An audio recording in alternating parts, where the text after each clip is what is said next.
Untuk membangkitkan semangat perang Arjuna ketika melawan Niwata Kawaca, maka ia dijanjikan 7 bidadari dari surga.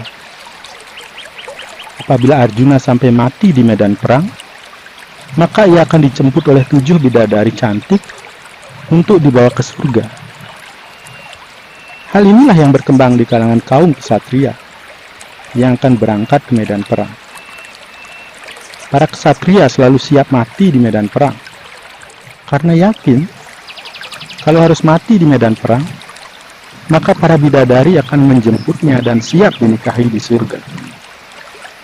Bidadari-bidadari tersebut digambarkan memiliki paras yang sangat cantik, jauh lebih cantik dari wanita-wanita yang ada di bumi.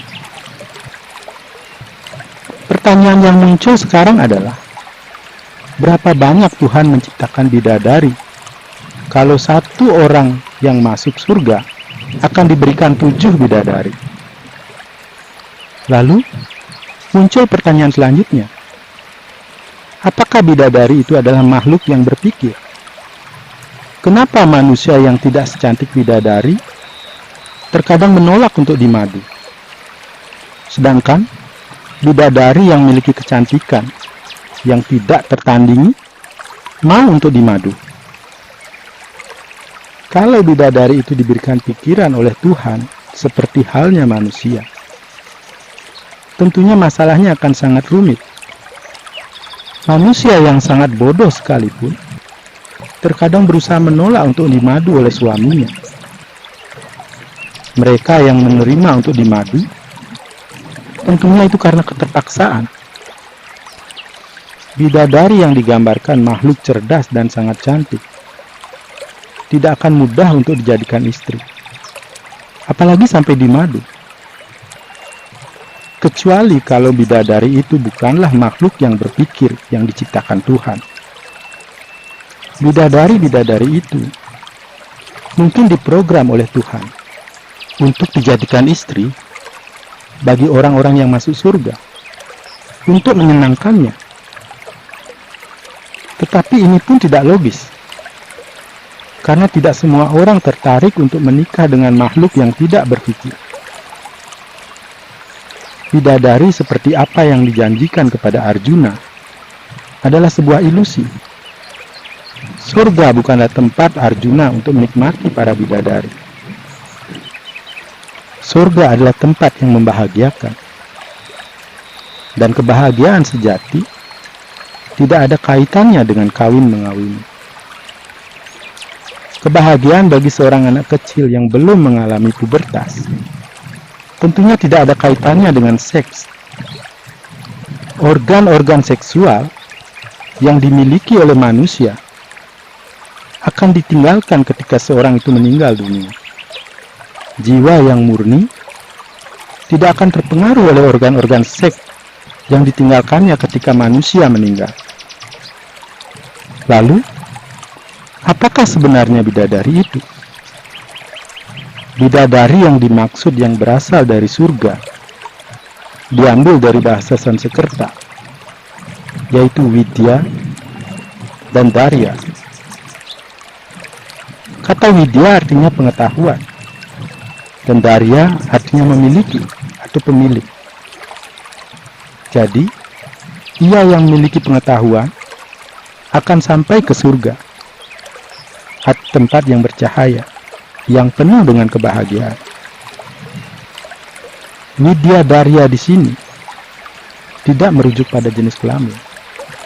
Ia bisa laki, bisa juga perempuan.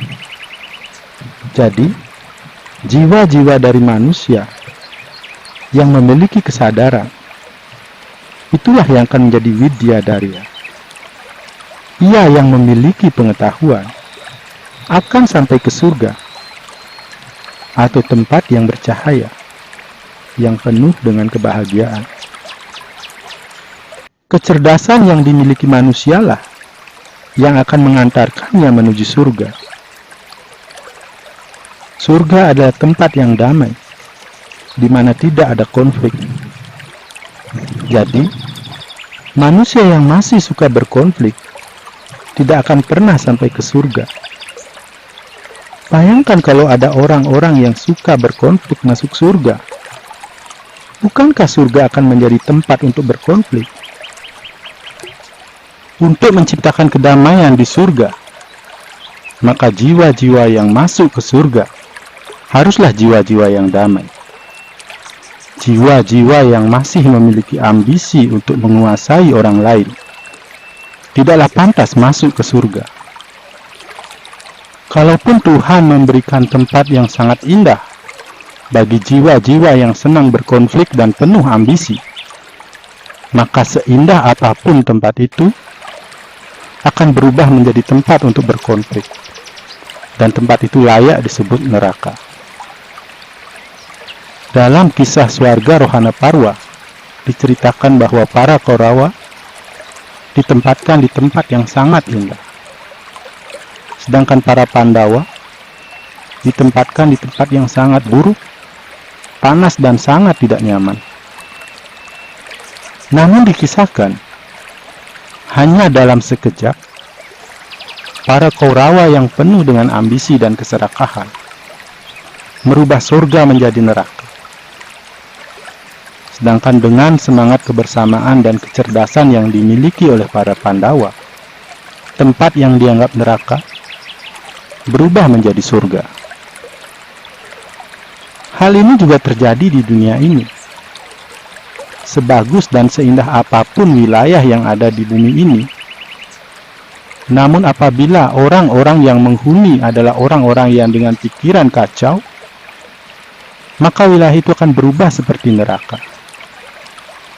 Demikian juga, seburuk apapun kondisi alam yang ada di suatu wilayah di bumi ini, apabila dihuni oleh orang-orang cerdas dan berhati baik, maka tempat itu akan berubah menjadi tempat yang sangat indah, seperti surga.